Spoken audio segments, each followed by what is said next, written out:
خلاف لڑتے رہے، ان وردیوں کے خلاف لڑتے رہے جو پاکستان کے اوپر غیر آئینی اور غیر قانونی طور پہ مسلط رہیں۔ یہ جو ایک آئینی پیکج کی بات ہو رہی ہے، یہ علیحدہ بات ہے، یہ علیحدہ بات ہے کہ یہ کوئی کانسٹیٹیوئنٹ اسمبلی نہیں کہ جو یہ آئین کے بیسک سٹرکچر کے اوپر بات کرے یا اس کو تبدیل کرنے کی بات کرے۔ ہم تو یہ کہتے ہیں کہ یہ جو پارلیمان ہے یہ بوٹوں کی مدد سے وجود میں آئی اور اس کی کوئی لیجیٹیمیسی نہیں کہ یہ کسی قسم کی کوئی قانون سازی بھی کرے۔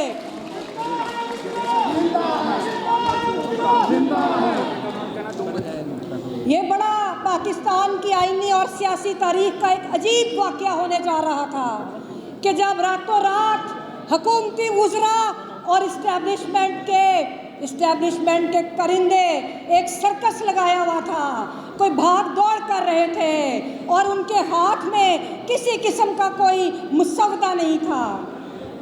میں کہتی ہوں کہ ضیاء الحق کہا کرتا تھا کہ یہ جو پاکستان کا آئین ہے یہ 12 صفحوں کی کتاب ہے، اور یہ جو اس کی باقیات ہیں وہ واقعی اس کو 12 صفحوں کی کتاب بنانے جا رہے تھے۔ انہوں نے جوڈیشری کے اوپر شاہ خون مارنے کے لیے، انہوں نے سپریم کورٹ کو میجسٹیریل کورٹ بنانے کے لیے یہ ساری ترامیم جو تھیں وہ کرنے لگے تھے۔ لیکن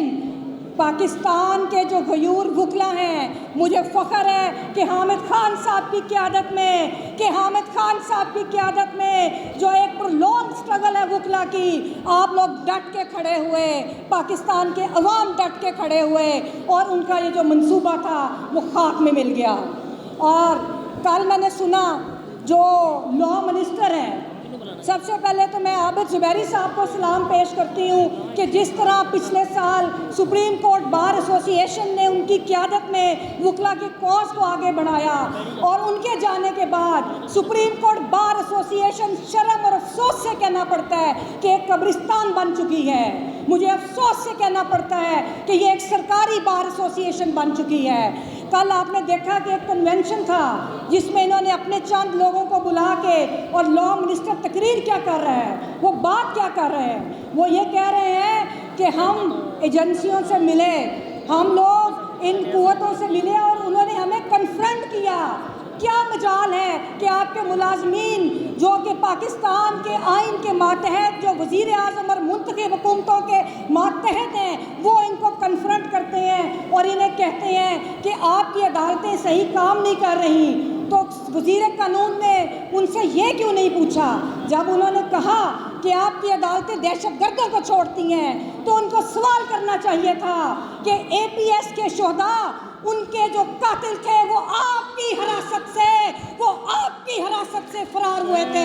اس کا جواب دو۔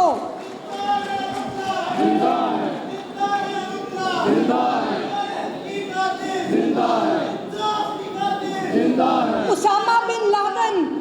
پاکستان کی جو یہ کلیم کرتے ہیں کہ نمبر 1 ایجنسی ہے، اسامہ بن لادن آپ کے اپنے گھر سے اٹھایا گیا۔ کیا کارکردگی تھی آپ لوگوں کی؟ پھر وزیر قانون کو یہ سوال پوچھنا چاہیے تھا ان سے کہ اسلام آباد ہائی کورٹ پاکستان کی تاریخ میں بطور انسٹیٹیوشن پہلی مرتبہ ججز کھڑے ہوئے اور انہوں نے کہا کہ یہ ایجنسیاں اور یہ ہمارے جوڈیشل سسٹم کے اندر مداخلت کرتے ہیں۔ تو کوئی پوچھا، حکومت نے کوئی قانون سازی اس حوالے سے کی؟ تو مجھے بڑے افسوس کے ساتھ یہ کہنا پڑتا ہے کہ جس طرح یہ جمہوریت کو پامال کر رہے ہیں، ہمارے وکلا نہ اس کو قبول کبھی کیا ہے نہ کریں گے۔ ہم نے مشرف آمریت سے لڑ کے ایل ایف او کی جو امینڈمنٹس تھی جس میں ججز کی جو ریٹائرمنٹ ایج کو بدلا گیا، ہم نے اس کے خلاف مقابلہ کیا اور ہم آج بھی کریں گے۔ آخر میں لاہور ہائی کورٹ بار کے صدر اسد منظور بٹ صاحب اور نائب صدر سردار گہلن صاحب کو شکریہ بھی کہتی ہوں کہ انہوں نے وکلا کو مایوس نہیں کیا اور آج ایک نئی وکلا تحریک کا آغاز کیا۔ ان کے لیے تالیاں۔